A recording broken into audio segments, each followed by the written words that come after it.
What can I say? I was completely caught off guard. My wife, Maggie, had just dropped two major bombshells on me.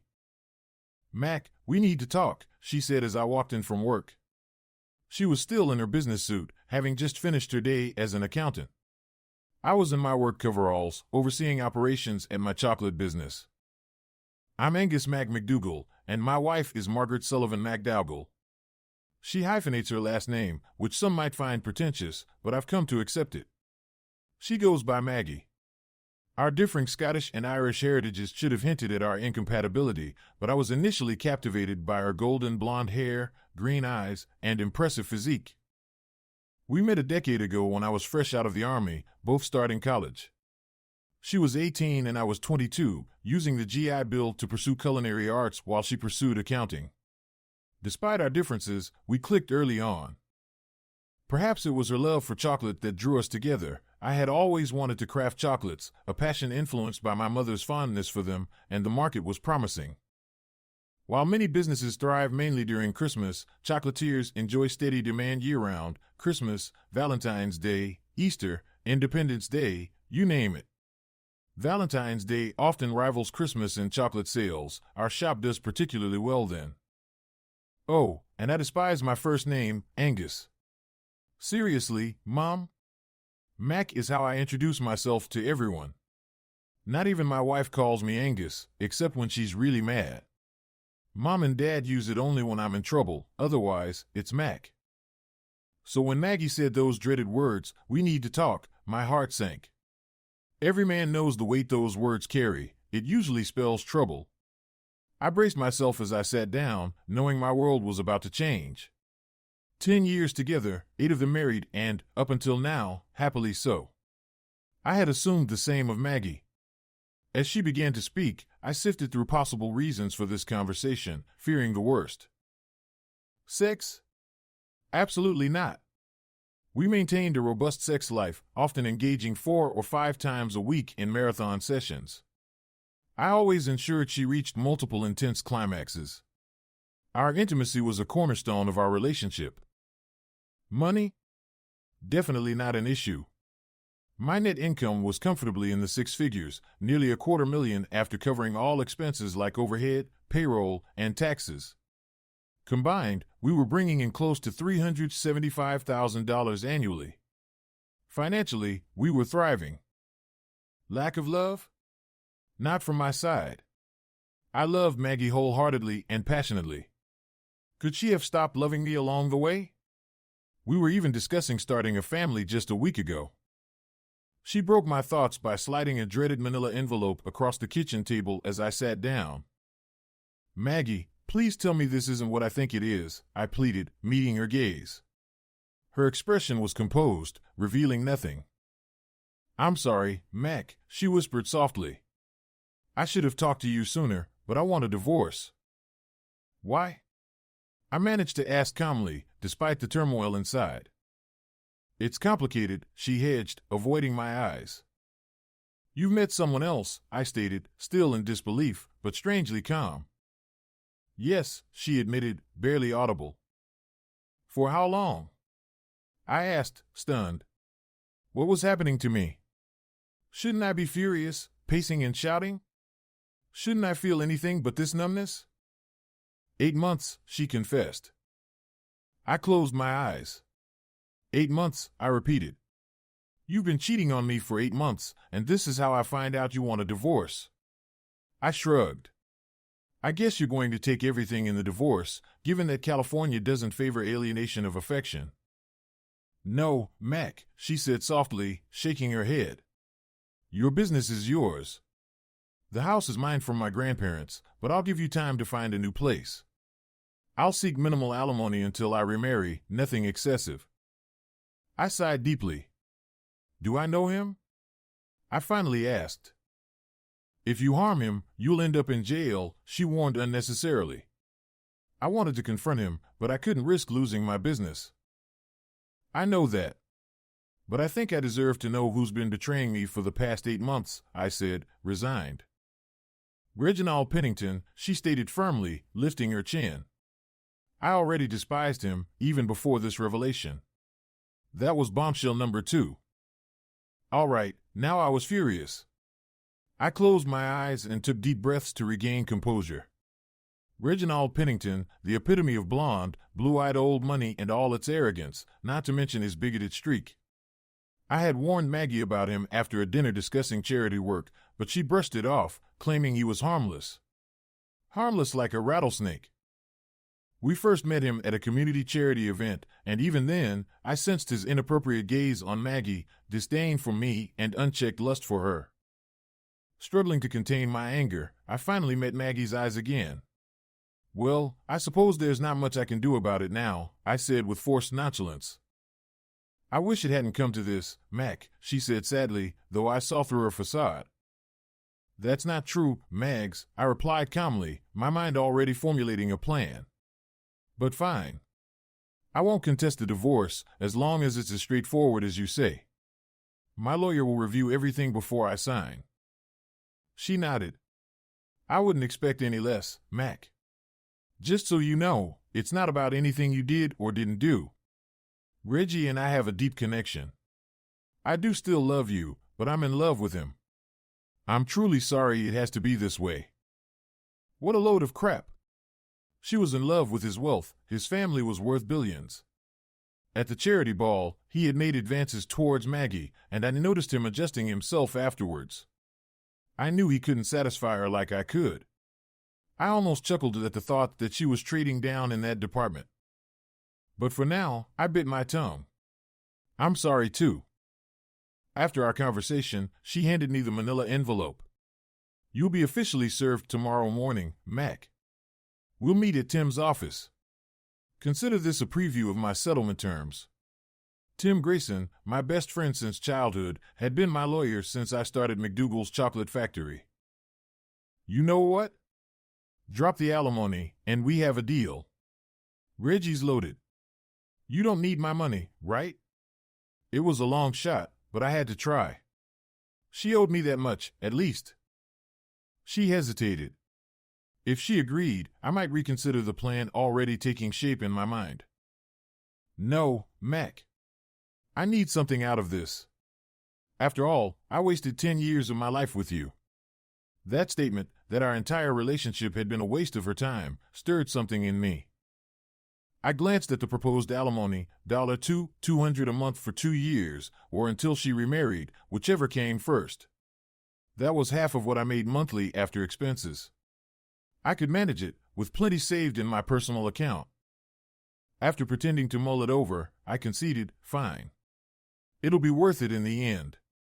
With that, I made up my mind. I'm packing up tonight. I'll be out by morning. And that's exactly what I did. I hastily packed my suitcase and suit bag with all my essentials, clothes, toiletries, and my extensive collection of music CDs spanning from Marty Robbins to Metallica to Mozart. Yes, it covered quite the spectrum, including a bit of Sir Mix-a-Lot for laughs. Everything went into Bullet, my beloved 1968 Mustang Fastback 390 GT, and I hit the road within the hour. As soon as I was driving, I dialed Kat on my cell phone. Hey, Mac. What's going on? Kat answered promptly.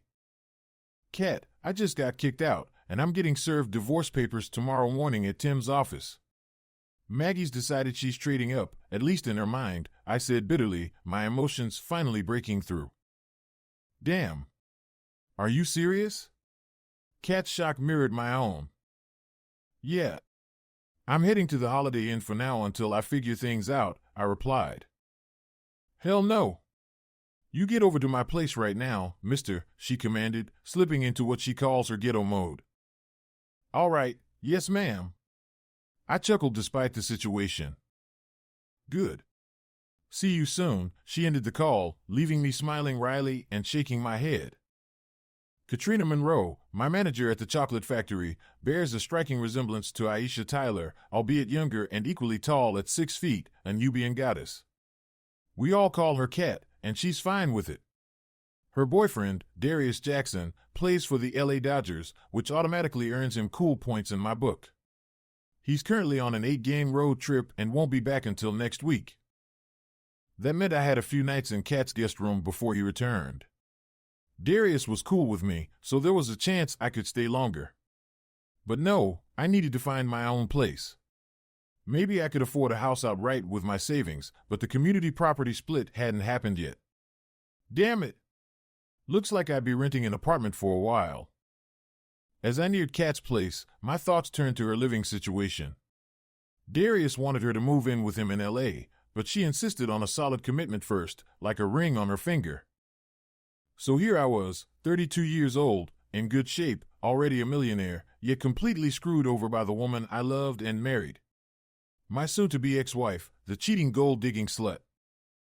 Pulling into Kat's driveway, I parked Bullet next to her tiny Ford Fusion, which seemed to shrink in its presence. I smirked, giving Bullet one last rev before shutting down the powerful V8 engine. Opening the trunk, I grabbed my suitcase and saw Kat stepping out in Daisy Dukes and a tank top. My breath caught as I admired her figure, her full breast straining against the tank top, her long legs, and perfect ass. I quickly pushed those thoughts aside. Closing the trunk, I walked towards her, and Kat let me in without a word. Her expression was a mix of disbelief and other emotions, mirroring my own state of shock. Yes, shock was the only thing keeping me going at this point. As soon as I stepped inside, I dropped my suitcase and collapsed to my knees. The full weight of what had happened finally hit me. I had kept it together until now, but all the pain and shock poured out in great, heaving sobs. Kat knelt beside me, her arms wrapping around my shoulders. I clung to her, her presence anchoring me in reality and preventing me from retreating into myself completely. "It's okay now. You're going to be all right, Mac," she reassured me gently. "No, I won't," I shook my head, drowning in self-pity, a feeling I couldn't deny. She pulled my head to her chest, offering me comfort and the warmth of friendship when I needed it most. Helping me to my feet, she guided me, more accurately, I stumbled, into her living room and collapsed onto her large leather couch. "Hey, let's watch Darius play. The Dodgers are up against the Braves tonight in Atlanta," Kat suggested, trying to lift my spirits, knowing my love for baseball. I sniffled. Okay, I guess it couldn't hurt. I managed a weak smile that probably looked more like a grimace. She turned on the TV, and we caught the game in the fourth inning, with the Dodgers leading 4-2. It was a relief to focus on something other than my own troubles. Kat fetched us beers, and we watched the game together. It swung back and forth, but we celebrated as the Dodgers clinched the win in extra innings, with Darius catching the final fly ball. I took a swig of local microbrew, enjoying the moment, when suddenly Kat's laughter ceased abruptly. "You've got to be kidding me," she exclaimed loudly, glaring at the TV in shock. I followed her gaze and saw Darius passionately kissing another woman, not just a casual peck. "Is there something in the water?" I muttered, stunned, watching as Kat's relationship unraveled before my eyes, mirroring my own marital collapse. "Must be some cheating epidemic in the damn water." Kat spat angrily, her dark brown eyes blazing with fury. "And a white woman? He said he doesn't even like white women." I listened as she vented her frustration for about 20 minutes, then she turned to me, breaking down in tears. I returned the favor, holding her close as she let out all her emotions. When she finally composed herself, she looked at me with bloodshot eyes that matched my own. "Look at us, huh?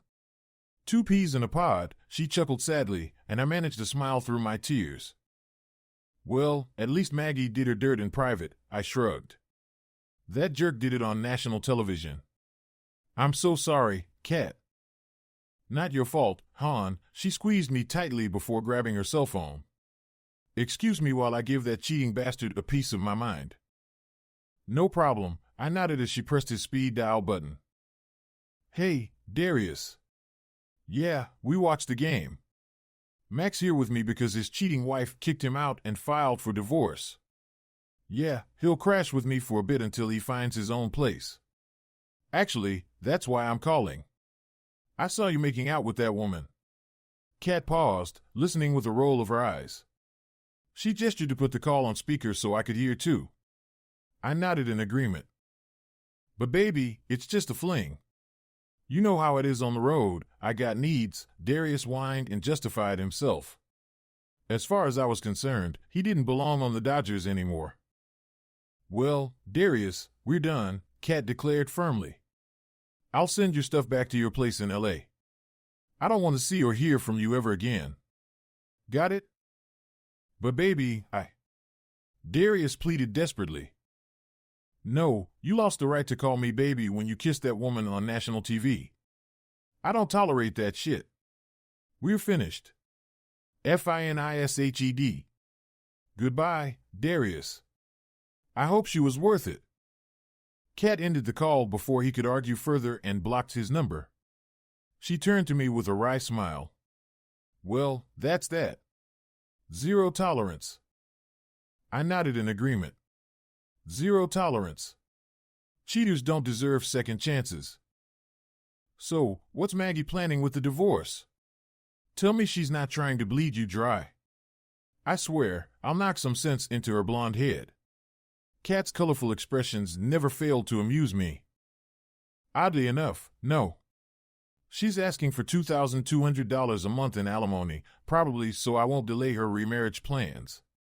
Other than that, her settlement offer seems fair, I replied with a shrug, feeling emotionally drained and moving towards acceptance in the grief of divorce. All right, maybe acceptance was a stretch. The truth was, I wanted revenge, and now that my mind was clearing, a plan was forming. It hinged on a few factors, like who catered their wedding, but the more I thought about it, the more satisfying it felt. So she's serious about this jerk? Did she tell you who it is? Kat inquired. Yeah, and get this. Reginald Pennington IV, I smirked. Kat's eyes widened. Damn. I never would have pegged Maggie for a gold digger. Neither would I, until now. Looks like she fooled everyone. Her parents never liked me, so I'm sure they nudged her in his direction. I was never good enough for their precious daughter, I admitted bitterly. Well, forget him, Kat shrugged. I can see the gears turning, Mac. What's brewing in that head of yours? Kat always had a knack for reading my thoughts, especially back at the factory when we needed to troubleshoot something. Revenge of epic proportions, I replied with a serene smile. Just trust me on this. It'll leave a mark on them for life. All right, I'm almost scared to ask. What's the plan so far? Kat chuckled now, clearly intrigued. I laid out the basics of my plan, and she burst into laughter. You're one crazy son of a bitch. She gasped between laughs, tears streaming down her face. All right, we gotta figure out how to pull this off. And so we did. We stayed up late, drinking beer and meticulously planning our course of action for when their wedding rolled around. Estimating about 3 months post-divorce signing, we aimed to be ready. If I could maintain civility with Maggie, and yes, even Reginald, I might just manage to attend the wedding without crashing it. By the time I settled into Kat's guest room with my suitcase and bag, it was well past midnight. I assured Kat I might be late to the shop, as I had to meet Tim in the morning to sign the divorce papers. She understood, offering to keep things running until I arrived, or suggesting I take the day off if needed. I surprisingly slept soundly that night. Perhaps it was the beer, consumed in moderation, or perhaps it was the devious plan we had concocted to ensure Reginald Pennington and Maggie's wedding became an unforgettable event for them. Either way, I was content with our scheme. I woke early with a smile, enticed by the aroma of sizzling bacon and eggs permeating the air. Kat had brewed fresh coffee too, a rare treat considering Maggie hadn't cooked breakfast for me in ages. It struck me that Kat and I were just temporary roommates, yet she was treating me with such care. After showering and dressing casually in a t-shirt and jeans, I joined Kat in the kitchen. Good morning, Kat, I greeted her with a smile, taking a seat at her cozy kitchen nook. Morning, sunshine, Kat replied, flashing a bright smile. You look a lot more alive this morning than when you stumbled in last night. Thanks to you and that beer, I chuckled, earning a musical laugh from Kat, which was infectious. Here's some eggs and bacon for you, hon, planning on heading to work after you see Tim? She placed a plate of food and a steaming mug of coffee in front of me. Thanks, Kat. Nah, I think I'll take the day off. Not sure how I'll feel after meeting Maggie and her lawyer to sign everything, I admitted, shrugging. But hey, I'll treat you to lunch later and fill you in on the details. Kat nodded emphatically. You better, Mac. Damn, glad I'm not going with you. If I saw that woman, I might just lose it. That's why you're my favorite, sweetheart, I grinned. You're the most loyal person I know. Ah, love you too, boss. She smiled warmly as I stood, giving me a tight hug. Kat was only an inch shorter than me, so our bodies pressed together as we shared a moment of solidarity. Hey, we both got cheated on. It helps to have each other, I said, squeezing her gently before letting go. At least they weren't cheating with each other. That would be too cliché, Kat snickered, and I couldn't help but chuckle along with her. True, but for both of us to find out on the same day? That's one hell of a coincidence, I said, channeling my inner comic book guy. Kat, being a fellow Simpsons fan, got the reference immediately and laughed, playfully slapping my shoulder. You're right, Mac. It's a damn big coincidence. Makes that cheating drug in the water theory sound almost plausible. You and your conspiracy theories, I rolled my eyes, grinning at her playful spirit. Hey, the truth is out there. Kat gave me a mischievous look. After we finished cleaning up and loading the dishwasher, Kat handed me a spare key to her place. This was supposed to go to Darius, but I think you need it more right now, she smiled warmly. Thanks, Kat, I said sincerely, kissing her cheek and giving her another hug. Don't worry though, I'll find my own place soon and be out of your hair. No rush, Mac, she assured me. Honestly, I'd rather have you around where I can keep an eye on you. My parents went through a rough divorce, and I know how my dad took it when my mom left. I'm not letting you out of my sight. Okay, Mom, I teased, and she lightly swatted my shoulder with a smirk. I knew about Kat's family situation. Her mom struggled with mental health issues and alcoholism, which eventually led to her parents' divorce. It wasn't the same as my situation, but it left a mark on Kat and her family. Kat and I had been friends for 2 decades now.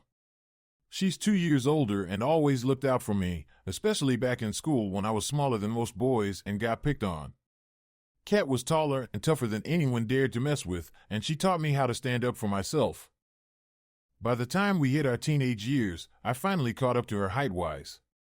I reached 6 feet 1 inch during my sophomore year of high school, while Kat had stopped growing by then at 6 feet tall. We both filled out since then, staying in good shape. Kat excelled in track and earned a scholarship to USC, while I played baseball, though not well enough for a scholarship of my own. So instead, I enlisted in the Army and later used my GI Bill benefits to attend college. When I opened the chocolate shop shortly before marrying Maggie, Kat applied for the manager position. With her MBA, I hired her immediately. In the first year, I couldn't offer much, but once word spread, business boomed. With a great team behind me, Kat stood out as the best. After a year, I left her in charge for our delayed honeymoon. Kat kept things running smoothly during those 2 weeks, and by the end of the first year, we were on track to pay off our bank loan and give everyone a well-deserved raise. By the 3rd year, my shop expanded to include a small factory with a sizable kitchen. I secured contracts for exotic cocoa blends, and by our 5th year, we were fulfilling custom orders across California. Despite lucrative offers to sell, my loyal employees and I refused. They preferred working with me to any other boss. That decision angered Maggie's father, who wanted to invest and expand the business. I politely declined, preferring to keep it small and family-oriented. He criticized me for not pursuing greater wealth, a disagreement that further strained our already tense relationship. As for Maggie's betrayal and subsequent divorce in favor of Reginald Penis Tiny, I couldn't care less about her family's approval of her choices. Old money attracts old money. The Sullivans, while not as wealthy as the Penningtons, belonged to a similar social circle. Kat and I left for our respective appointments after breakfast that morning. She headed to work while I went to meet Tim at his office. Maggie hadn't arrived yet when I got there, but I sensed her presence when Tim tensed noticeably. Turning around, I spotted little Dickie Pennington beside her, his smug expression irritating me more than I cared to admit. Ignoring his outstretched hand, I looked at Maggie. "Let's just get this over with," I said with a shrug. Tim reviewed the proposed division of assets. Since my business wasn't funded by Maggie's money or her family's, and the house was a gift from her grandparents, these were not considered community property. My beloved Mustang, which I had been restoring since high school, was clearly mine. Tim surprised me with his next question. So, Mrs. McDougal, you're divorcing to marry Reginald Pennington IV. Is that correct? Maggie hesitated. Well, a simple yes or no will suffice, Tim pressed, unyielding. Her lawyer, a Gloria Allred wannabe, leaned in to whisper to Maggie. Yes, Maggie admitted softly, her gaze downcast. Tim never referred to her as Mrs. McDougal. And when are you planning the wedding? Tim continued. Now it was a huddle between Maggie, Reggie, and Gloria Jr., their whispers intense. Taking advantage of the moment, Tim leaned over and murmured in my ear, alimony. I nodded back, understanding his strategy to protect me from paying her a cent. As the three musketeers broke their huddle, Maggie faced Tim again. As soon as the divorce is final. We've already made most of the wedding arrangements. Tim nodded, then pulled out a detailed financial report on Reggie. Mr. Pennington is independently solvent for nearly $1 billion, even without his multiple homes and cars. Mrs. McDougal, why do you seek alimony from your honest, hard-working husband when you could ask Mr. Pennington for any financial support you desire? Once again, Maggie conferred with Gloria Jr. and El Culo. Tim shot me a quick grin, and I returned it confidently while the trio deliberated their next move. When they emerged, Gloria Jr. addressed me sternly. What do you propose as adequate compensation, then? Well, she can keep all the furniture, not just her share. I don't care about that, I replied with a shrug. Back into their huddle they went, this time the whispers subdued. Eventually, they broke and informed Tim of their agreement. And so it was settled. I didn't owe alimony, but I relinquished any claim to the furniture. Gloria Jr. made the necessary adjustments to the divorce papers, and after signing, we filed immediately that day, once the feminazi lawyer had departed. On my way back to my car, Maggie and little Dickie approached. Angus, old boy, I hope there are no hard feelings, Reggie said, extending his hand once more. That was the last straw. Gripping his hand firmly, I squeezed until his face contorted in pain. Call me Angus again, Reginald, and I will make your life a living hell. To you, I'm Mr. McDougal. Got it? By the time I finished speaking, he was on his knees, the bones in his hand grinding together. Why yes, Mr. McDougal. Let me go, please. Reggie's face betrayed genuine fear. I released his hand before any lasting damage could occur, and he exhaled with relief. That was for calling me Angus, I stated evenly. As for the other matter, no hard feelings. With a satisfied smile, I turned and strode towards my car. I felt a weight lift off my shoulders. Somehow, I had avoided paying alimony and was almost free of Maggie once the divorce finalized. Just then, a thought struck me, and I turned back towards them as Maggie helped Reggie to his feet. Maggie, before I go, I need my grandma's engagement ring back, I said, extending my hand. Maggie stared at me as though I had just landed from another planet. She hesitated, then removed both her engagement ring and wedding band, placing them in my outstretched hand. Thank you, I nodded, pocketing both rings before nodding to them and walking back to my car. The powerful V8 engine roared to life as I shifted gears and peeled out of the parking lot, leaving a streak of rubber and a cloud of smoke in my wake. It wasn't something I did often, but it felt necessary to send a clear message to the two lovebirds. Glancing in my rearview mirror, I saw Reggie standing there dumbfounded, still nursing his injured hand. A smirk crept across my face as I drove towards the shop. When I arrived, Kat and my employees greeted me warmly, offering hugs and condolences. I thanked them all and urged them back to work with a smile, appreciating their support. Despite the legal expenses, splitting court costs, and forfeiting furniture I never cared for, I had managed a virtually painless divorce. Come on, Kat, I said. Let's grab lunch. I chauffeured us in the Bullet, and Kat relished the ride, enjoying the rumble of the engine and the thrill of its power.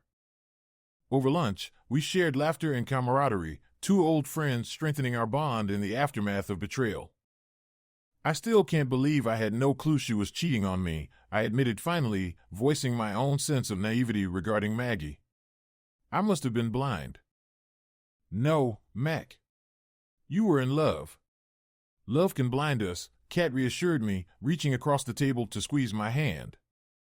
I smiled gratefully at Kat. Thanks, Kat. Squeezing her hand gently, I conveyed my deep appreciation for everything she did, both professionally and personally. She had been more than just my office manager and friend. She had become a pillar of support over the years, from our school days when I was the smallest kid, to now as I navigated the challenges of business. You never have to thank me, Mac. A nice bonus at the end of the year is thanks enough, Kat replied with a grin, prompting a laugh from me. Consider it done, I promised, holding her gaze with a smile, captivated by her dark brown eyes with my own dark blue ones. Kat looked away first, and I noticed a faint blush on her caramel-colored face. It caught me off guard, and I swiftly reined in any other thoughts. She was my friend, and she had just gone through a painful experience. In all the years of our friendship, I had never looked at Kat in that way before. She had always been just a friend, albeit a remarkably attractive one. Sure, I had always acknowledged her as a stunning woman. Last night when I arrived at her house, seeing her outside reinforced that fact. What red-blooded American male wouldn't notice such a gorgeous Amazon like her? But this felt different. I realized I wasn't prepared for this revelation and quickly redirected our conversation to other topics. After lunch, I dropped Kat off at the shop and headed to the bluffs overlooking the Pacific. Leaning against my car, I looked out at the vast ocean. With a heavy heart, I removed the ring from my left hand, which had been a constant for the past 8 years. Retrieving Maggie's wedding band from my pocket, I steadied both rings, feeling a wave of nausea wash over me. Then, I took out my grandmother's engagement ring and held all 3 rings together. After a moment's contemplation, I placed the engagement ring back in my pocket and hurled the wedding bands with all my strength out into the ocean. They sparkled briefly in the sunlight as they sailed over the bluffs, disappearing into the crashing waves below. It was a symbolic gesture for me, the final farewell to my marriage. While the divorce proceedings still loomed ahead, this act was essential for my own sanity, a cathartic release to move forward. Yet, despite my personal closure, it didn't mean I had abandoned my plan for revenge against Maggie and Reggie. I recalled the lyrics from Violence and Bloodshed, a song I loved, Payback's a bitch, and I'm paying all. The music echoed in my mind, the pounding drums, powerful vocals, and searing guitar riffs, as I resolved to see my plan through. Oh, yes. Reggie was going to pay for stealing my wife, and my wife was going to pay for being a gold-digging slut. Some might call me vindictive and old-fashioned. To them, I'd simply say, to hell with your judgment. Try doing a 20-mile road march in my boots, then talk to me. 3 months later, everything was settled. Joint accounts were split down the middle. During this time, Kat and I lived together as roommates and got along famously. No one at work batted an eye at our living arrangement. The big surprise came one evening when we found the wedding invitations in the mail. Huh. Looks like Maggie wasn't joking, I said to Kat, who grinned back. Okay, now it's go time, I said with a mischievous smile as I drove us to Costco. Finding out the caterer for the wedding was straightforward. He had shown interest in doing business with us a few months earlier, though it didn't work out. I decided to give him another chance and handle the negotiations personally this time. What really cracked me up was that Maggie planned to wear white, as did Reggie in his Navy dress whites. He had been a naval aviator in the early days of the war, while I served in Captain Drake's Alpha team. It seemed the dump truck couldn't even wear a standard black tuxedo. A few nights before the wedding, I paid a visit to the caterer and swapped out the chocolate cake mix with my own special blend. Grinning like a Cheshire cat, I added something extra to the mix. No, it wasn't poison. It was just something that would make Maggie and Reggie's wedding quite unforgettable for everyone involved. Now, some might liken what I did to a high school prank, but done with more finesse. But damn it, I needed some payback. They had blindsided me with divorce papers after 8 months of betrayal. Sure, Maggie had been remarkably amicable during the divorce, and I was left with just a broken heart. But that broken heart was going to cost them. I kept Kat informed of my plans, and she burst into laughter when I told her that Operation Mudflap was a go. The invitation included the reception, where the real entertainment would begin. On the morning of the wedding, Kat and I showered simultaneously, though not together. Over the past few months, we had grown closer, but we were both cautious about relationships. Personally, I worried about jeopardizing our friendship by taking things to the next level. Thank goodness for those tankless water heaters she had installed. Once dressed in my Armani suit, I waited in the living room until Kat was ready.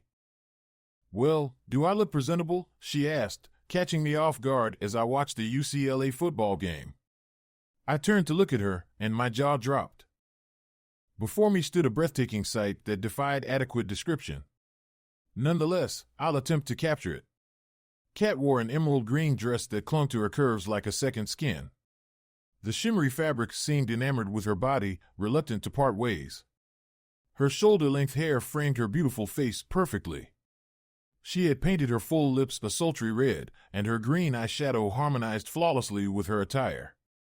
Her 1-inch pumps brought her to exactly my height, showcasing her toned calves with grace. The dress barely contained her ample bust, and as she twirled, I caught a glimpse of her caramel-colored back. "Good God! You look amazing," I managed to say once I found my voice. She flashed a perfect smile. "Thanks, Mac. You clean up pretty damn well yourself." I blushed at the compliment. "Thanks, Kat," I replied as we headed out the door. We drove to the church, where, ironically, Billy Idol's White Wedding blared from the radio. Bullett's powerful V8 engine announced our arrival in the parking lot, turning heads among the crowd of upper-crust old money guests. This promised to be even more entertaining than I had anticipated. We showed our invitations to the imposing figure guarding the door, whom I suspected was one of Reggie's burly security goons. The Penningtons had accumulated their share of enemies over the years with their cutthroat business dealings, necessitating such precautions. It didn't surprise me one bit. Their motto seemed to be "do unto others before they do it to you," a twist on the golden rule, or perhaps he who has the gold makes the rules. As Kat and I took our seats in the pew, I leaned over and whispered in her ear, "Remember, no chocolate at the reception." She giggled softly and kissed me on the cheek. The Catholic service was predictably long and tedious.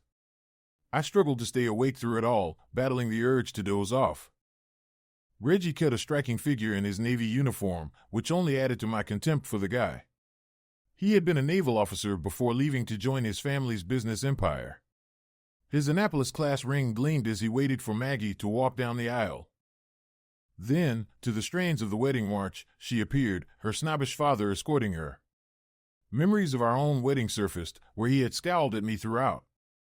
Now, however, he beamed with pride that his darling little girl was marrying into their social circle. I resisted the urge to punch him in the face, knowing that retribution would come at the reception. And so it went.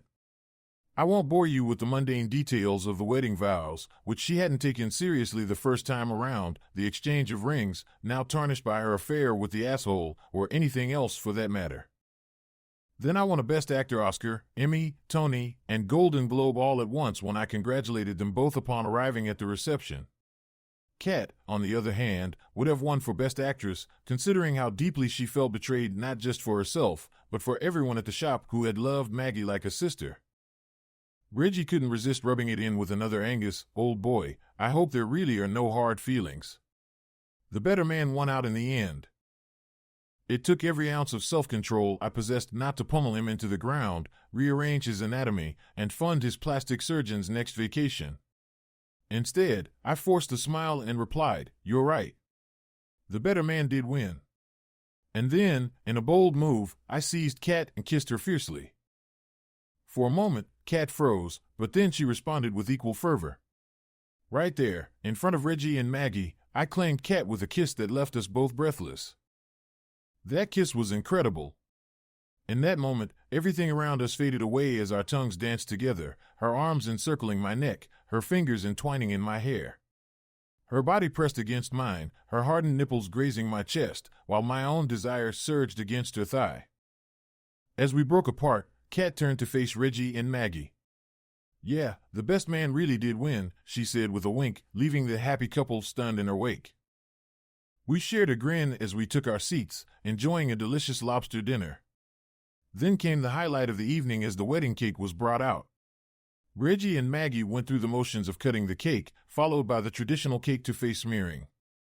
Laughter erupted, and guests lined up for their slices. Kat and I waited until the end of the line, anticipating a grand finale. Sure enough, chaos erupted as soon as we approached the cake. It started innocuously enough with an unexpected fart from the bride herself. Not a discreet little toot either, it reverberated through the dining hall. Reggie countered with a ripper of his own. I couldn't resist loudly quipping, "You're excused," which elicited chuckles from the snobbish elite surrounding us. But this was just the beginning. Maggie's face contorted in surprise, followed swiftly by horror as a gurgling sound escaped her. Reggie's expression turned to dismay as he caught a whiff of something foul, then he too emitted a gurgling noise from his posterior. The horror only deepened as more guests joined in with their own embarrassing bodily noises.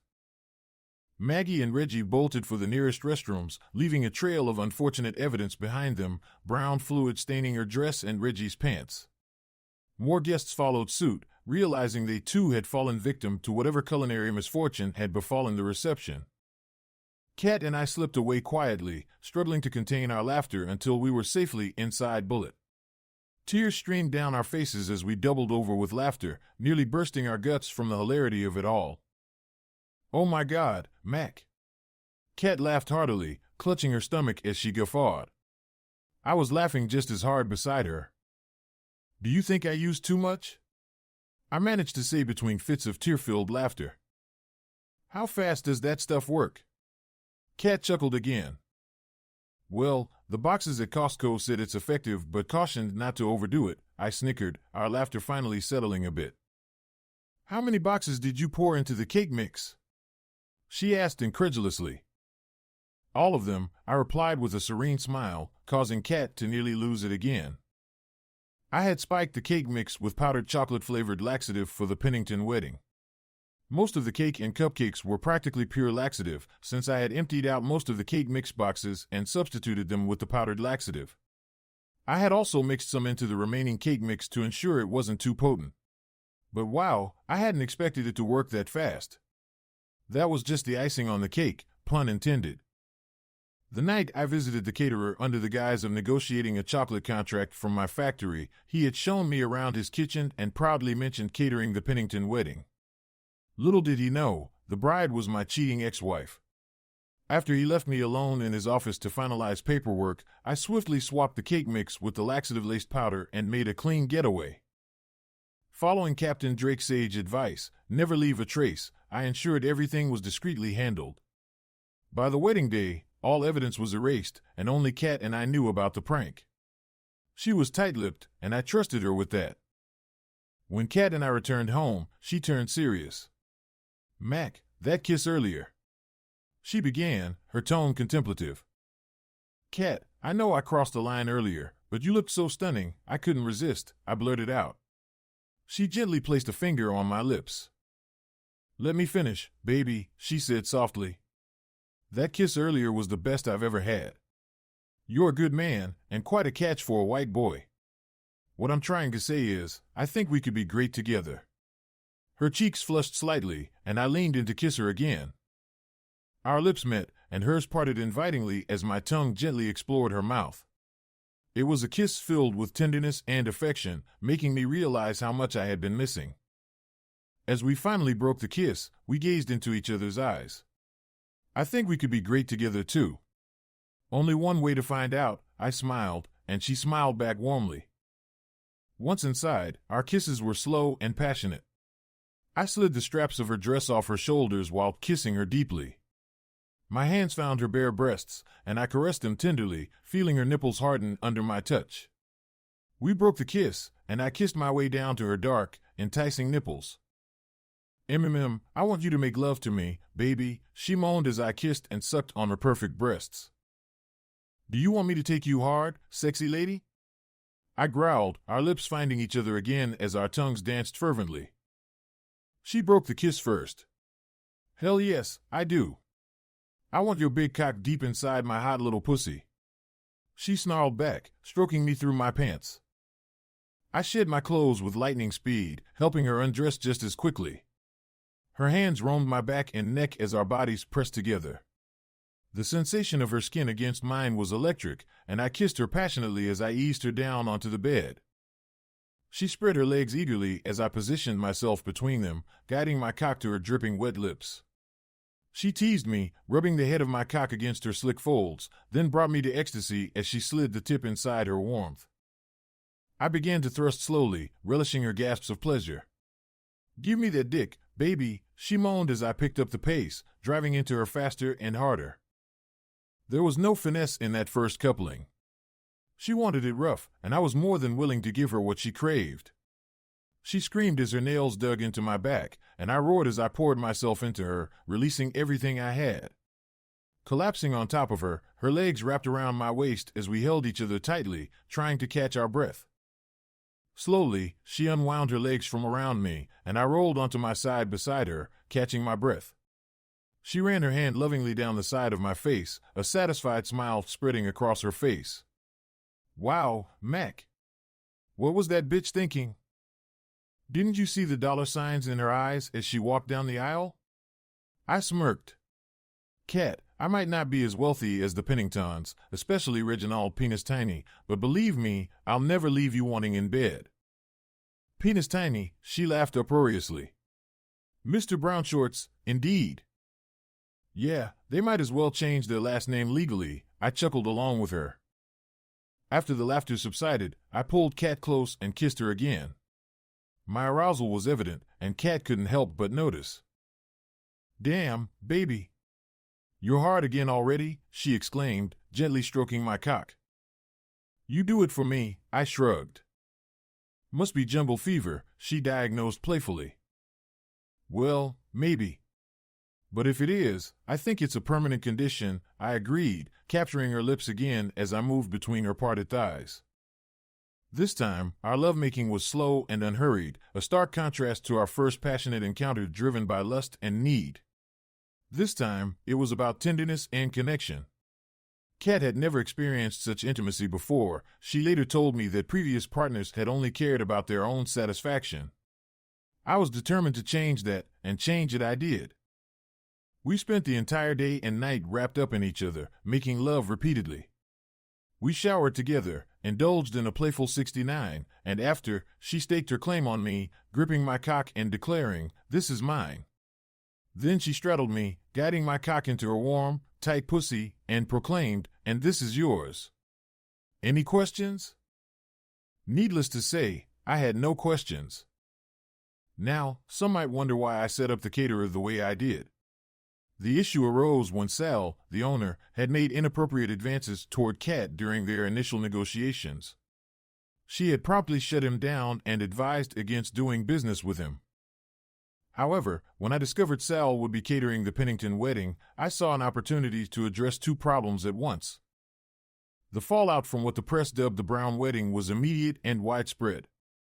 News channels and newspapers covered the incident extensively the following day, with graphic images and videos of the chaos as guests, including the bride, groom, and upper-crust elite, rushed for the toilets to manage the aftermath. We gathered all our friends from the shop at Kat's place to witness the spectacle. Although none of the coverage showed us, everyone knew we were involved. We laughed until tears streamed down our faces, reveling in the embarrassment of the snobbish elite who had been caught in such an indelicate situation. The only ones I felt bad for were the janitors who had to clean up that mess afterward. About a week after the wedding disaster, the cops came around asking questions. Kat and I both said we left when the chaos erupted, concerned for our own well-being. We kept straight faces during the interviews, bursting into laughter only after the detectives left. We never heard from them again. Reggie sued the caterer, but Sal skipped the country instead of paying up. Last we heard, he'd fled to Italy. No idea what happened to him after that. Less than a year later, Reggie was caught in bed with another man's wife by the husband himself, who gave Reggie a rough time. The husband called Maggie, who had some choice words for Reggie when she arrived at the scene. Reggie ended up losing a testicle in the ensuing brawl. Turns out, while Maggie had no qualms about cheating herself, she wouldn't stand for Reggie doing the same. A bit of a double standard, wouldn't you say? Maggie showed up on our doorstep shortly after that. At least Reggie lost a testicle in the fight. It seemed like she didn't mind cheating on her husband. However, she absolutely would not put up with his infidelity. Sounds like a double standard, don't you think? Yes, Kat and I moved into a bigger place because her little two-bedroom wasn't quite big enough. We bought a 4-bedroom ranch-style house, and I had it almost paid off by the end of the first year. Reggie made Maggie sign a prenup stating that if she filed for divorce, she would leave with only what she had brought into the marriage. She still had her $125,000 a year job, but that was it. Maggie Sullivan had no billions. The next year, we heard a knock at the door. Kat was 4 months pregnant, so I kissed her quickly and opened the door myself. I answered the door to find Maggie crying. "What do you want, Maggie?" I asked in a neutral tone. "I'm sorry, Mac." "So sorry for everything," she sobbed. "Hey, you were the one who wanted to upgrade," I shrugged. "What happened?" "I caught Reginald cheating on me," she admitted, sobbing even harder. "Tough break," I said sarcastically. "Mac, I'm really sorry. I was wondering if there might be any chance." She trailed off as she saw Kat walking up behind me, visibly pregnant. "Baby, who is it?" Kat asked as she joined me at the door, smiling at Maggie.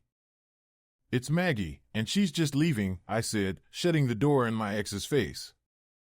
I locked the door and pulled Kat into my arms. "She's in the past. You're my future. I love you, sweetheart." "Ah, I love you too, baby," she replied, kissing me. Kat and I eloped shortly after finding out she was pregnant. It was a small civil ceremony, her idea, and we became husband and wife. She's still managing the shop and remains one of my closest friends. I love my wife. Thanks for watching. Subscribe to the channel not to miss new videos.